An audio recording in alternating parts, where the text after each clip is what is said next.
Hello and welcome to Mettā Moments. This is Vincent, your host. Mettā Moments is a podcast series dedicated to exploring the practice of loving kindness meditation, or Mettā, with practitioners. Today I have the pleasure of speaking with Zev Benjamin. Zev Benjamin is a experienced meditator, Dharma lover, and community builder.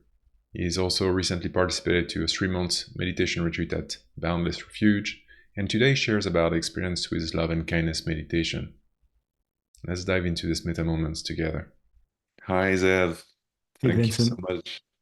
Thank you so much for joining this episode. Really appreciate having you here. Hmm. I'm excited to be here. Thank you.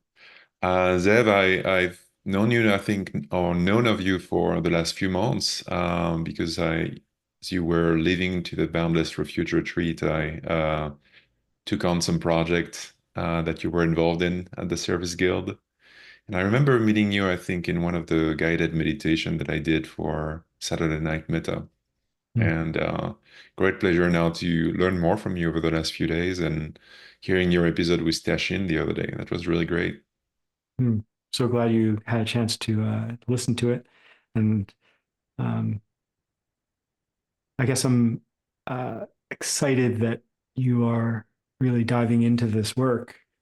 You were saying how much service in the world means to you, and that warms my heart. It's really important to have people who believe in the power of service. So thank you Yeah, for that work. thank you. I appreciate that so much. Yeah, service has been, I always wonder, how can I be of service for the last few years and did some work in, not-for-profit mission-based organization. But at the end of the day, it just felt much more personal to do something like this. Hmm. The work that I've been doing, with men's circles and things like that as well. Hmm. Hmm. I I don't know what your agenda is, but there's part of me that wants to dive into this question of the kinds of service that we do, whether it's Mhm. with smaller groups or with larger groups, and what's the difference in impact really. There's something about small groups where you can have a much more intimate, deep connection with people. And so Yeah, even if you don't touch as many lives, you can touch fewer lives much deeper. And I think there's something really valuable to that. no, that's beautiful. I really like that. And I would love to discuss more about this. And there will be many opportunities, I hope, for Mm. us to discuss this thing. But today is really about you and also Mettā and the Brahmaviharas practice. We discussed shortly earlier about your experience with Mettā. I heard about it yesterday as well. But before we dive into this, I would love for you to introduce yourself to viewers and listeners in whatever way you like. Mm. And yeah, please go ahead. Oh, I wasn't prepared for this question. Uh, silly me. Well, I've been practicing meditation, I suppose, for the last 5-ish years. Longer than that, I guess, but I really deepened my practice about 5 years ago. I went on my first long retreat at the monastic academy, and then I did a apprenticeship with the California branch of the monastic academy for 6 weeks that following summer. And then I did another 2-week retreat with them. And then I did a year and a half with her uh, with a residency with them. So a lot of my early training was at the monastic academy. Before that, I had only done a little bit of headspace practice. When I left the monastic academy, I traveled in a van for a while, trying to practice, and it was very difficult. Um, and then I did a retreat with Beth Upton for a month. That was very difficult, but also in retrospect quite valuable for me. So it was really only in the years after that retreat that I could start to hear what she was trying to tell me. And it was after that retreat that I got connected with Tashin Mhm. and really started diving more into metta. And that it turned out was extraordinarily helpful for me. I think there was a big lack of metta in my practice prior to that. I went on a few other shorter retreats, just a week or so. I put on I ran some retreats with Toshin. I did a retreat with Journey. I've done some other trainings and other modalities. And then this past, I guess, ended only a month ago. I did a retreat with Northburn, Boundless Refuge, 3 months, and that was really impactful for me. And it was in a lot of ways a synthesis of these different kinds of practice. Mm. Um, I'll come back more to this, I suppose, but uh, yeah. So I guess that's a brief summary of my practice. And before all this, there was a lot of other exploration that I had done. For some number of years after college, I had worked in software engineering. I was a very technical person, but always had some sort of emotional component to my being. Very in touch with my emotions and my body. And I went through a sort of renaissance after starting to go to festivals, regional burn events, where I really started to explore psychedelics and sexuality. And for a long time, that was really my practice, those sorts of explorations. When I went and started doing meditation, I put that all aside for a while. And it's only recently that I again have kind of returned to some of those with the foundation of the spiritual practice, and have been exploring um, how to synthesize them, or how to use them both. How do they come together? So more recently, I've been did some trainings with ISTA, and I've been doing a bunch of my own exploration to find the um, points in common. Where are these things pointing at the same fundamental truth? Yeah. Yeah, I can really relate to that, all those life experiences that you start weaving together into your own sort of medicine, your Mhm. own practice and maybe the gift that you're sharing with others.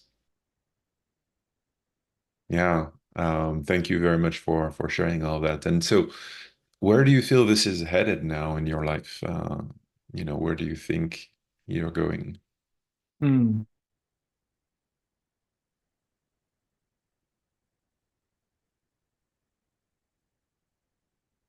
Yeah. After my Hold on, that um, that interrupted again. mm, Can you restart? sure.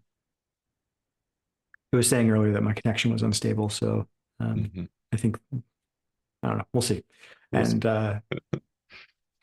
it's going to be fine. um, I think for a long time in my practice, there was a kind of seeking energy, Hmm.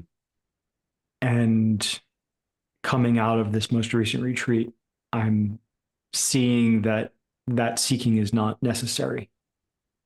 It's also not a problem, but it's not necessary. And that's I think where some of the balance comes in, and some of the metta comes in. That the the love, the goodwill can be towards those parts of us that are seeking, that are agitated with something, that are looking for progress on the spiritual path, or looking for some sort of peace. Yeah. Yeah, I had a similar experience about a year ago. Part of my practice is also working with other medicines like, ayahuasca, kind of weaving meditation and insight meditation and that. And I felt this big part of me during a retreat dissolve, that seeking part of me. And I didn't want to meditate for a year.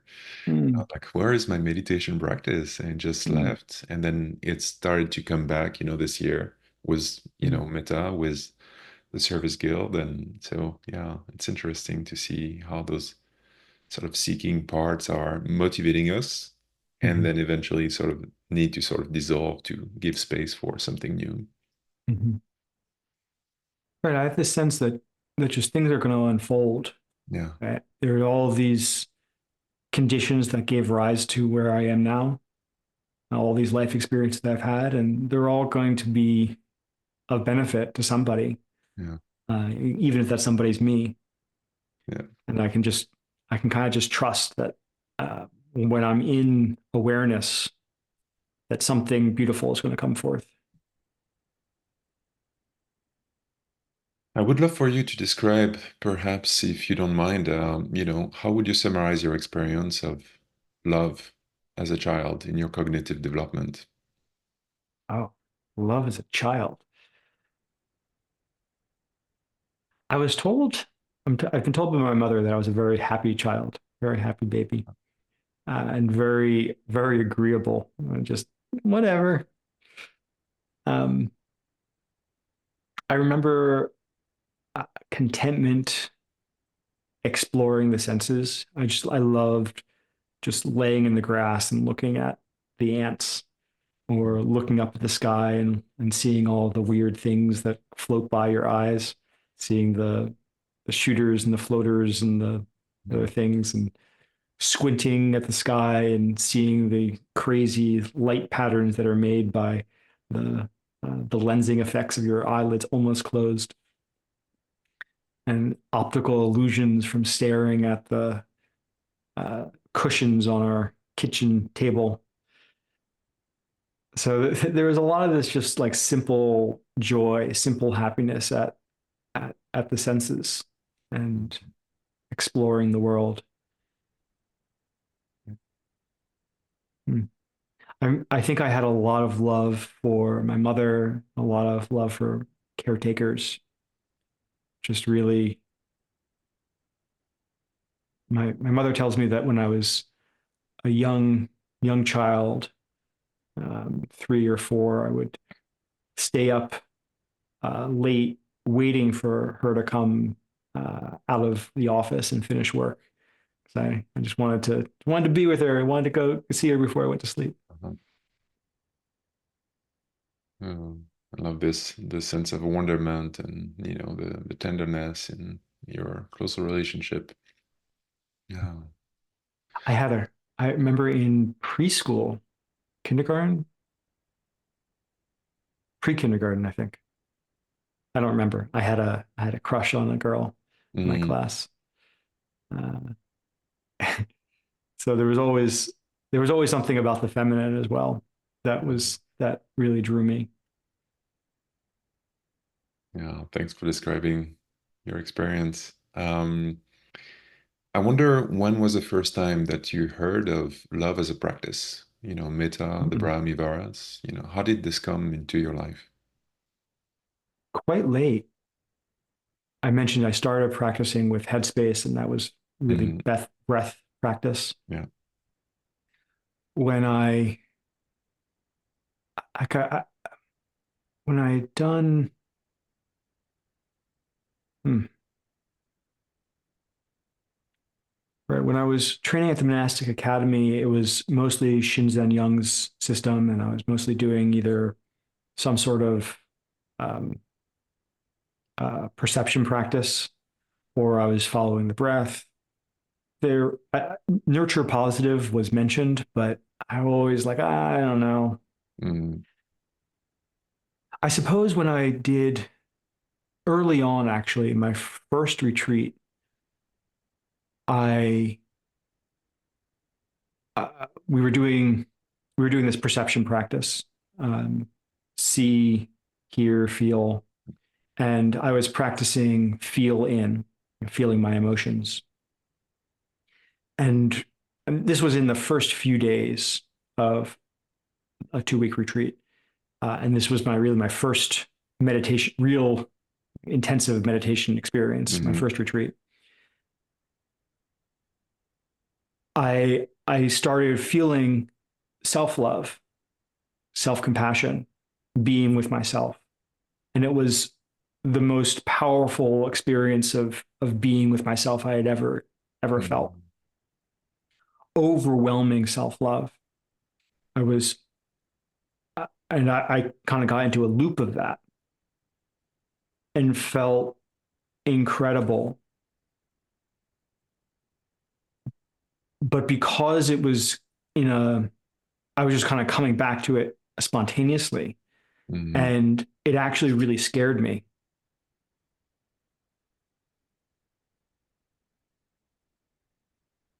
So that practice, I remember feeling out of control. Like the practice was kind of just running automatically, which in some ways um, was an important milestone, but also it was really scary for me because I had very little experience with meditation at that time, and so it was in some ways kind of traumatizing to me because I didn't want to go back to that feeling of being out of control, even though it was uh, so impactful for me. Mm-hmm. It was so wonderful to be in that place of self compassion. But I felt like I when I was there, um, I was just out of control. I wasn't able to be with it. It was too much for me. Yeah. Yeah.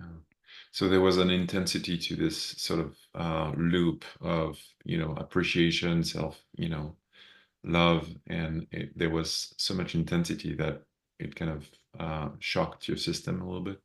That's right. Mm.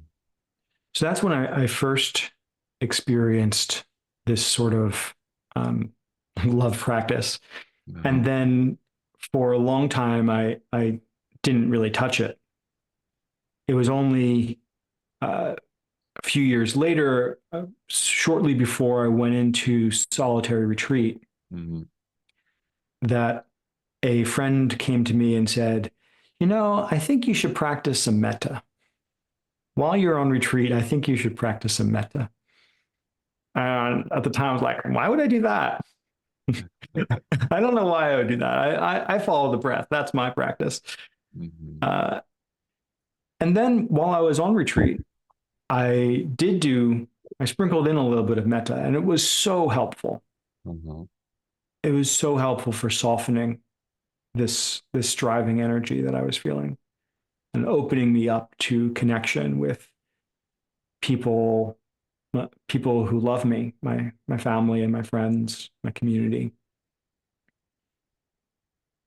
And that So was, I resisted it, but it was actually extraordinarily helpful. uh-huh.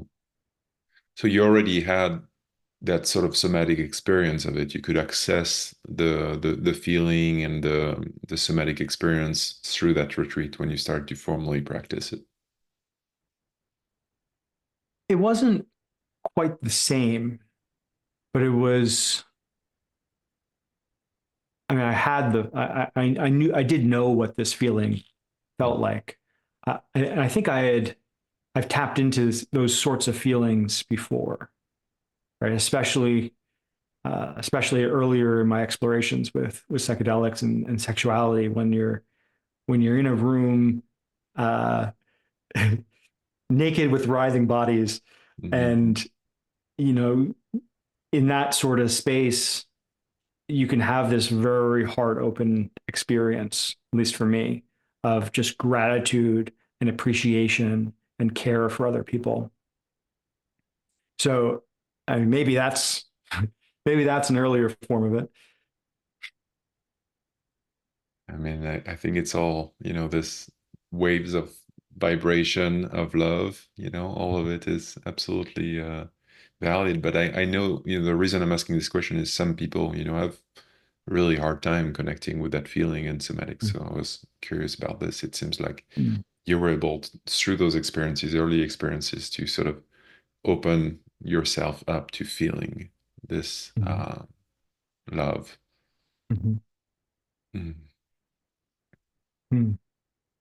Mm-hmm. Could you describe how the practice of metta evolved over time for you?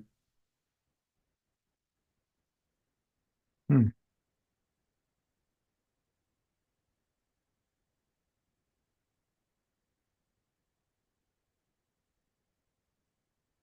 Yeah.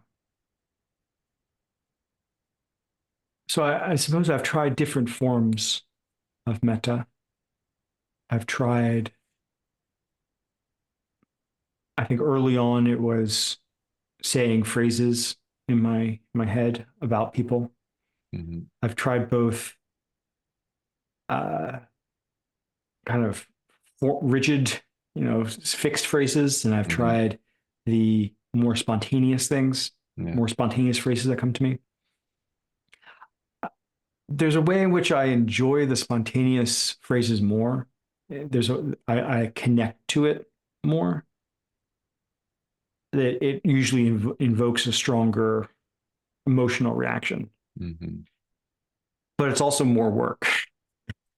So there's a part of me when I'm kind of like doing more routine metta, trying to drop it in. When I tell myself, man, I really need to do some metta, I tend to reach for the more fixed phrases, just because I'm like, all right, I'm going to try to drop into that space more intentionally. Versus when it's spontaneous, it hits harder, but it feels like it takes a little more concentration to do. Yeah. I enjoy visualizing, especially people smiling. Having a friend who is someone who's easy to love, and bringing them to mind, and just seeing them smile and hearing them laugh, and kind of imagining them telling me about how wonderful they're doing opens me up a lot.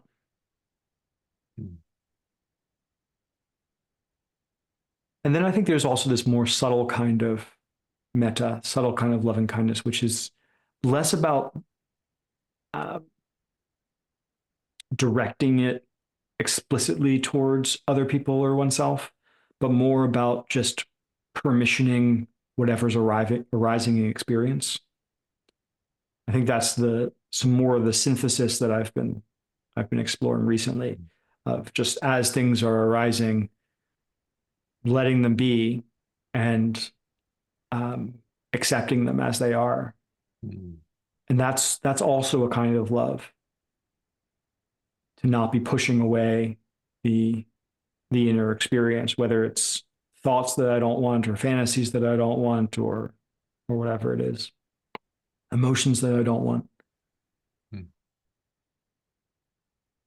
Yeah, a deep allowing. Mm-hmm.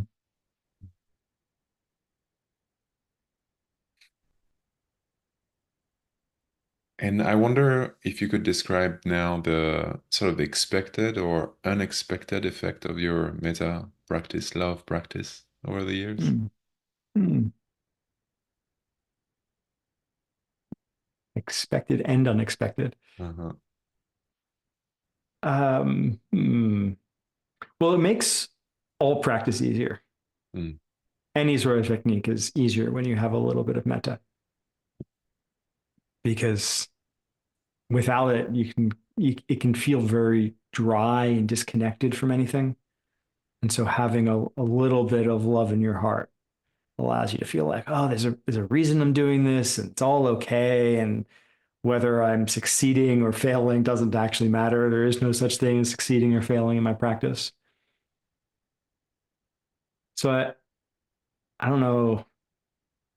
Many people would tell you that's the expected outcome, but I didn't really understand that. Uh, Like I said, when people were telling me to do metta, I said, like, why? Why would I bother? Well, actually, it makes all the other practice easier. That's why you would bother, and it also feels good. It feels great to be connected and to melt your heart a little bit. yeah. Yeah, I can definitely share that experience. Initially I was like, why would I do that? What's the point? Uh-huh. It's almost like I felt metta was an adjunct practice. And then maybe I was perceiving my practice as a practice of I need to transcend. It was very like mental and oriented towards something, not realizing that sort of the overall well-being and um, opening that it creates is meditation, is the primary way that it should be. Right. Yeah. Exactly. Any other non-expected effects of practice?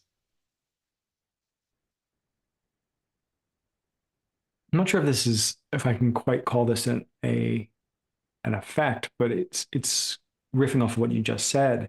Mhm. I hadn't realize the extent to which love love is the practice, right? When people talk about emptiness practice, just love is another way of looking at that. Mm-hmm. So yeah, having this quality of love in your experience, uh, I'm not sure if I can call it essential, but it is the same as practicing being with emptiness. Practice being with emptiness is practicing being with love. Mm-hmm. I love that. I mean, effects. I think I'm probably happier, but it's hard to. It's always hard to compare and contrast. Yeah, absolutely. Huh. Well, thanks for sharing. I wonder if you could describe perhaps some breakthroughs or sort of experiences, peak experiences that you've experienced beyond the one that you described earlier, your first initial practice. Are Mm. there a few one that comes to mind that are memorable?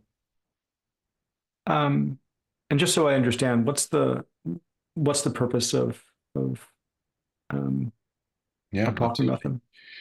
So, oftentimes we talk about peak experiences and, those are the, fantastical things to attain or whatever, right? But it can also be a sort of conduit to breaking through some barriers or deep insights into yourself, into the nature of reality that have come from the practice. And perhaps it can be very simple. It can be just, oh, I just feel this release, or it can be anything else. I guess it's Mm. deeply personal, so that's why I'm curious about it. Very early in my practice, I had a lot of big emotional experiences, Hmm. uh, feeling like the ground beneath me was falling out, and feeling like I was in crazy psychedelic states, and that was all. It was all good for me in a certain kind of way. But I'm seeing more and more that those big experiences aren't actually the point Right. of practice. And that's in some ways hard because there's a part of me that actually really likes them. I, Absolutely. Yeah. I There's this part of me that loves the big experiences. Oh, I want to be, crying and screaming and releasing, and it's great. And it's wonderful that I love that. I love that for me. Hmm. But it's also not. It's not the purpose of the practice. And of course, there's also been many insights that have come, Hmm. many things that I've realized along the way that have been very helpful for me and very helpful for uh, being able to speak with others, tell others about the path. I remember in my first long retreat, my first solitary retreat, that it was just really evident that my actions mattered, that what I did, including the things that I did in my own mind, really mattered both to me and to other people.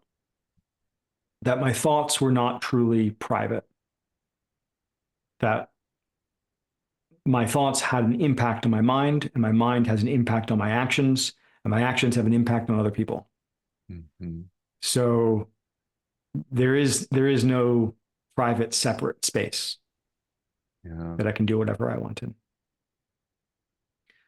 So that's an example of insight that came during that retreat. And there have been other insights, most recently on retreat, just seeing this how this polarity of pleasant and unpleasant is uh, being stuck in that polarity does not lead to happiness. There's Uh-huh. no amount of pleasant that you can acquire that will make you happy, no amount of unpleasant that you can avoid that will make you happy. As long as you are in that polarity, you cannot find true happiness. You must go beyond that polarity in order to find happiness, which, as I recently tweeted, is not the same as declaring you are beyond the polarity. Right. Going beyond it is a way you are, a way you show up in the world, a way you act, and that's just welcoming whatever it is that is arising in your experience. Mm-hmm. So these insights that come in words or in feelings or seeing, even those are not the point of spiritual practice. Right. The point of a spiritual practice is that just holding on to those things is the same as the acquisition. It's again another polarity, having insight versus not having insight. So the point of spiritual practice is to go beyond all that, to transform, to totally be who you already are, and not push or pull.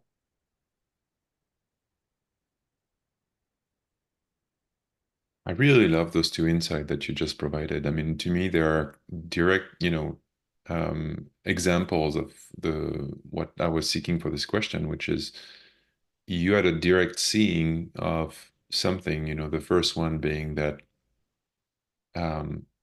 everything matters, right? Your internal state matters. And that's just realization of, causality, right? Realization of the true nature. And I personally, I'm going to speak for myself, come from a background of seeing myself very separate from the world and the rest. And I had a similar, although different seeing where suddenly I was like, oh, that this matters for me, but also for everyone. It creates a wave of, causality in the world, right? A ripple effect. And then the second one as well, I think the one that clicked for me was when you talked about no amount of avoiding will make you happy, right? Like the first one, I could absolutely, relate to that. I was like, yeah, I got it. But when you said that, I said, oh yeah, something just clicked for me right now. Yeah. So thank you for sharing about those things. Yeah. I'm so happy. What phrases or images, work for you the best with metta practice?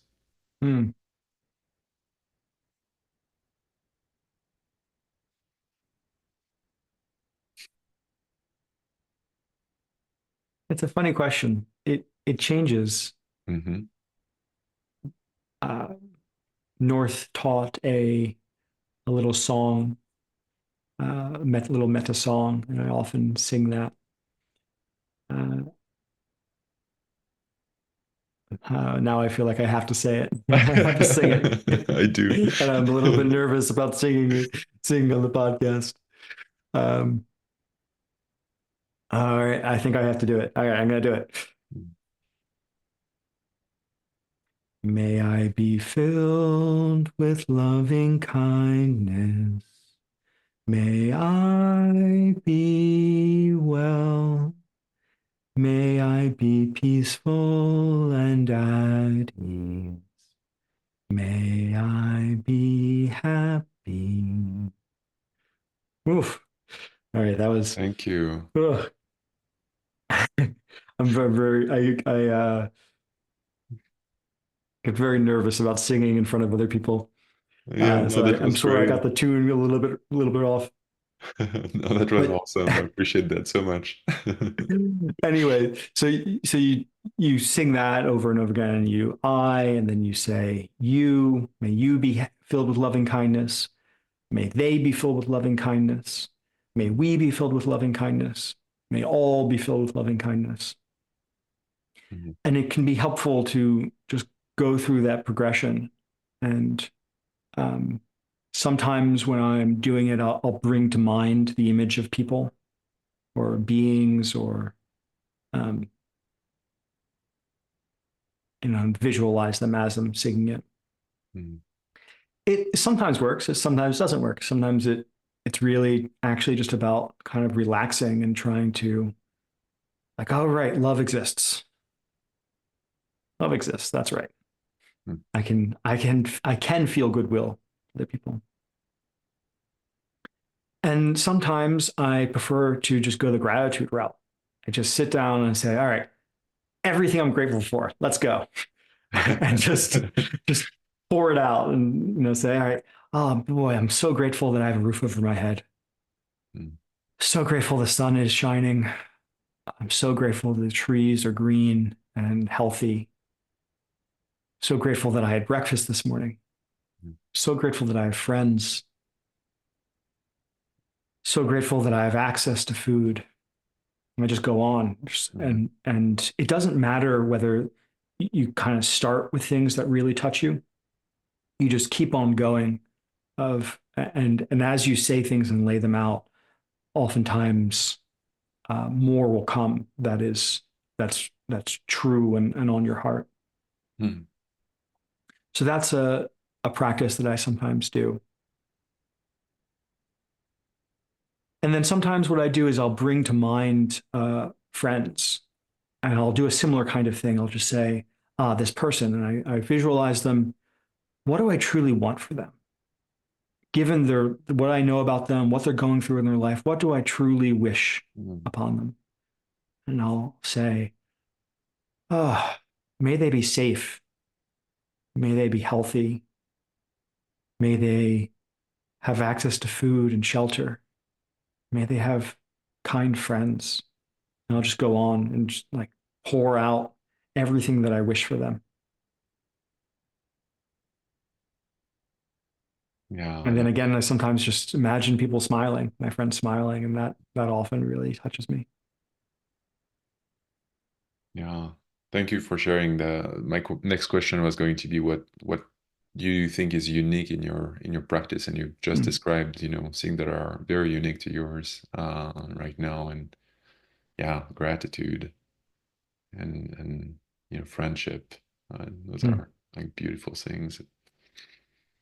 Another thing is leaning into joy Mm. when I am joyful, just really, really feeling it. Whenever I'm in a situation where I see joy around me and I'm with friends and happy, or even by myself, if I just feel particularly joyful, I just really lean into it and see if I can kind of increase that joy. Mhm. That's awesome. We've gone through, okay, gratitude, love, and joy. Mhm. We're going to cover all the Brahmaviharas. Yeah, actually, that's one of the questions that I have for you is, how do you feel that the Brahmaviharas are weaving together, beyond the one that we just covered? And perhaps you can touch on compassion or equanimity, but you can talk about anything you like. Yeah, some people are, it's really easy for them to touch into loving kindness, to Mm. metta.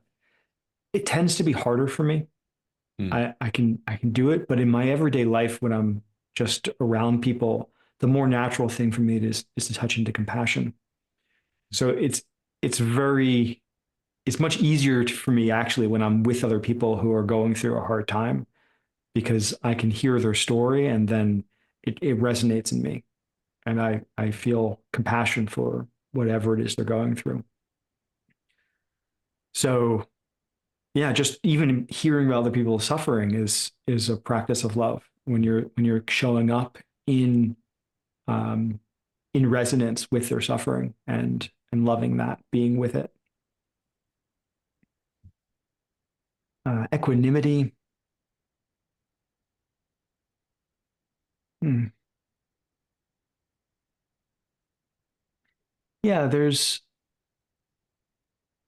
I think it can be a very powerful practice when you are happy, when you're feeling pleasant, to let go of that sensation and say, this is wonderful right now, and also welcome the change that might be coming, seeing it ebb and flow.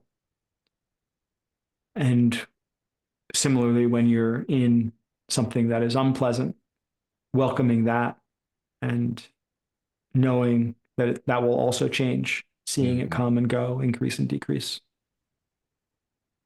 And there's when you do that, there's this other kind of happiness that can show up Yeah. because you're like, oh wow, this is wonderful. I'm alive. I get to experience this really unpleasant thing. I get to be with this. Wow. And there's this kind of like deep, steady happiness that can come from that. Yeah, yeah, that I feel like you're really describing this sense of equanimity, this like just very steady happiness, and it's like almost, the Buddha of compassion looking at the world, right? Mm. There's like a stability into that. Is there any other words you can use to describe this sort of sense or quality of being in that state?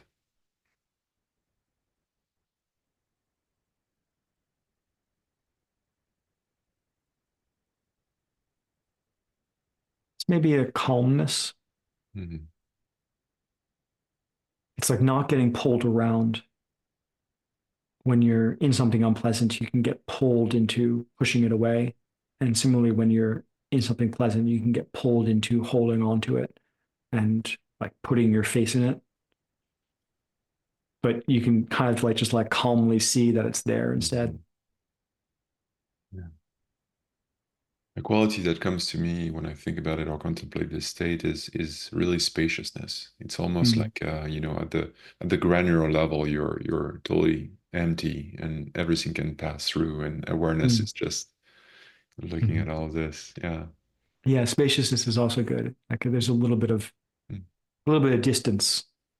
It's similar to in Genlin focusing. Mm-hmm.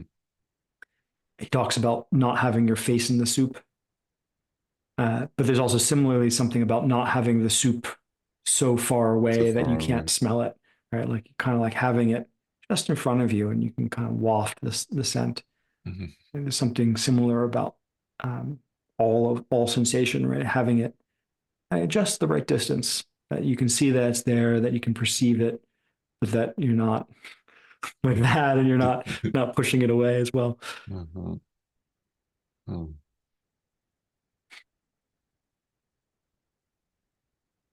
Yeah, I would love for you to describe, for people who are practicing as well, what are difficult experiences that you've had in practicing metta, and Mm. how perhaps have you learned to overcome them, or what are things that are personal to your experience around that? I, well, let's see. Well, I described one very difficult Yeah. meta experience, but I think it also generalizes. Sometimes when you're practicing metta and you're really opening up your heart, it can be quite painful, actually, to let all that love in. There's something about truly loving yourself that opens yourself up to heartbreak, Mm-hmm. and that can really hurt. Oftentimes, when I'm really feeling love, I actually start crying. It's beautiful and it hurts and I love it so much at the same time. It's a very confusing state to be in. Mm-hmm. So especially if you're new to metta and you get pretty deep, that knowing that that can come up is helpful. And I would encourage people to not shy away from it just because it can be a little bit painful. That you, you actually, if you're like me at least, you actually learn to enjoy that flavor. It's like people learning to work out and like enjoy the burn. Uh-huh. It's the same kind of thing. It Mm-hmm. feels like a burning in the heart muscle almost. You're like learning to love more, and it burns a little bit, but it passes, and it's actually there's a sweet quality to it as well. Mm-hmm. So don't get scared. Don't or do get scared. That's fine. But you can know that it will pass, and it's not a bad thing. Not doesn't mean you're doing anything wrong. I love that. This is a great experience to share with the world. I think I remember being on a retreat and this young guy, he was like 26 and I was much older than him. And he was like, there's this sweet quality to sorrow. And I was like, what are you talking about, man? I really dislike sorrow. This is really painful. And then a few years later, I was like, oh, no, yeah, I get it now. Yeah, exactly, exactly. Yeah, Mm. like the Yeah, habitual avoidance, uh, it's not necessary. I love. There is this phrase that Martin Prachtel talks about when he talks about grief and praise being opposite sides of the same coin. Mhm. That if you when you're feeling grief for something, sorrow for something, you wouldn't feel that deep sorrow if you didn't love it so much. Yeah, And at the same time, when you love something so much, it opens you up to the possibility of grief because nothing lasts forever. And so you will lose it at some point. yeah. Wow, thank you. Thank you for sharing that. That's beautiful.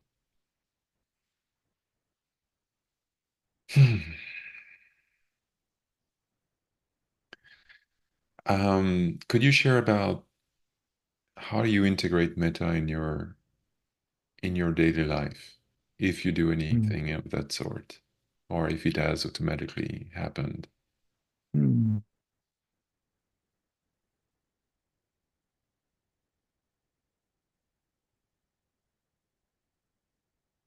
Less meta directly. Hmm. I mean, there are different ways of doing it.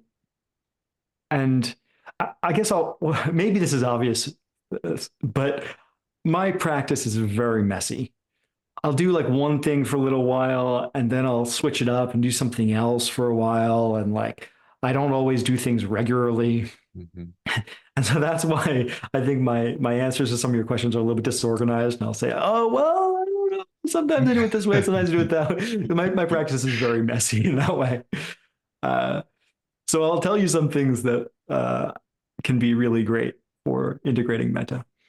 One practice that I sometimes do is when I see a friend, when I'm going to see a friend, before I arrive on my way there, I'll just start doing metta practice for them and just start wishing them well and hoping that they're doing so great and hoping that they're happy and hoping is not the right word, but because that has a little bit of clinging, but Yeah. just wishing them well, wishing them ease and kind of build up this reservoir of metta for the friend before I see them, so that when I walk into the door, I'm just bursting with love for them.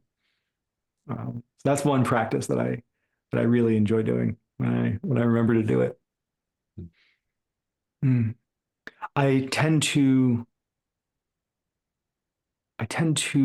when I'm eating every meal I eat, I try to save a morsel of food and offer it to nature, and it gives me an opportunity to wish all the other creatures well. Hmm. I offer a little prayer and like, oh, I hope this nourishes the birds and the ants and the squirrels, and I hope they're all doing well. And thank you for living your lives and nourishing me in all the ways that you do. And then before eating the meal as well, expressing gratitude and giving a prayer for the food. Thank you to all the creatures that gave their lives so that I can be sustained. I'm going to use this food um, to do good in the world, to um, to awaken and to help others.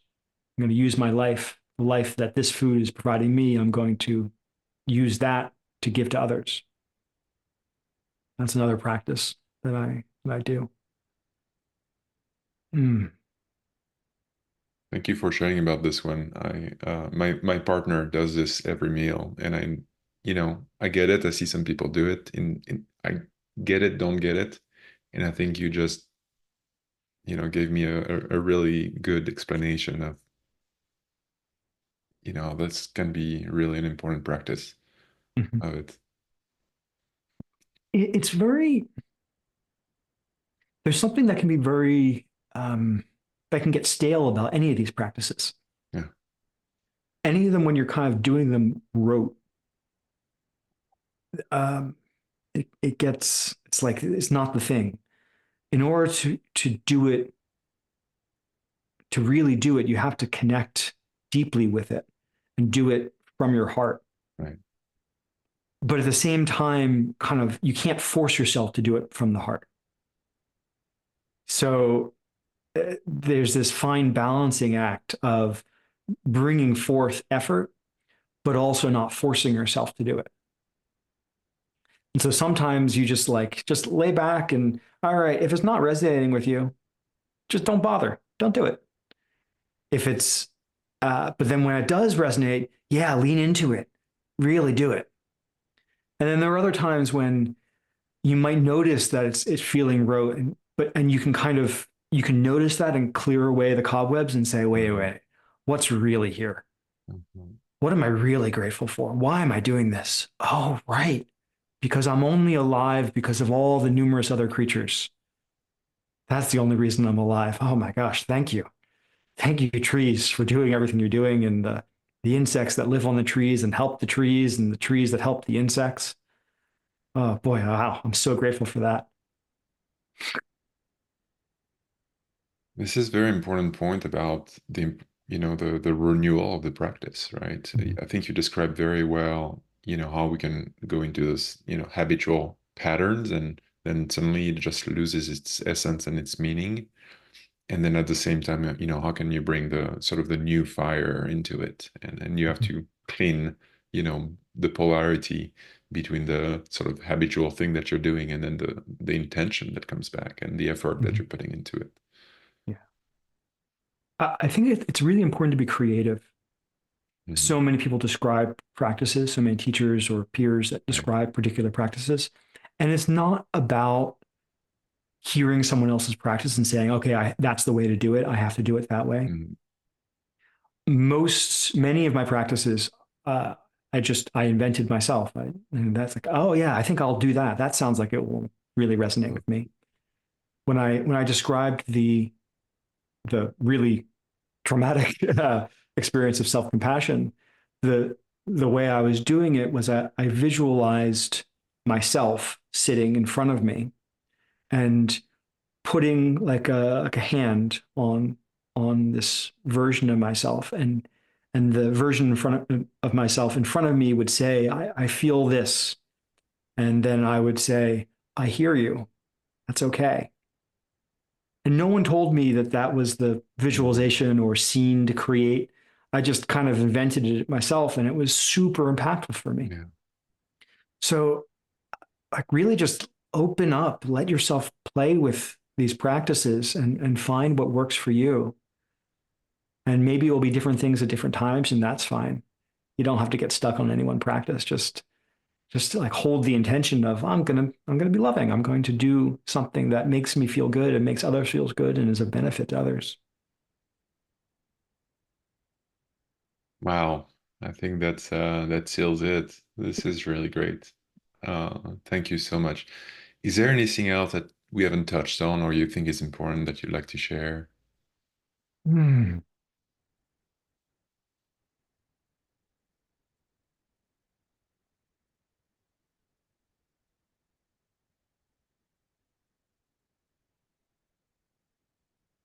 I think in our own way, we really touched on a lot of it, maybe all of it. I would say this is metta, love, the Brahmaviharas. It's not a separate practice. Hmm. Like, you can use it as a separate practice, and that can be really good to do. It's like working out, right? Sometimes you do isolation. You'll Hmm. just isolate one muscle and you work that muscle. But most of the time, and especially in everyday life, you're using many muscles simultaneously. When you're being a strong person in the world, you're using lots of muscles at the same time. And metta is kind of the same way. That in your everyday life, you'll be using many different practices simultaneously. be using metta and compassion and concentration and emptiness, right? Like just like different combinations of these things. So isolation can be useful, but you also don't have to do isolation practice. You can also kind of combine it with other things. And it's important to have a strong core. Yes, it is. Oh, thank you, Zev. Thank you so much for joining me on this Mm. episode. Really appreciate getting to know you more and looking forward to hopefully many more conversations. Mm. Thanks for the questions, for kind of drawing me out in some of these ways. I appreciate the chance to light up. It's good practice for me. Mhm. Thank you. May all beings be happy. May all beings be loving and happy and at ease.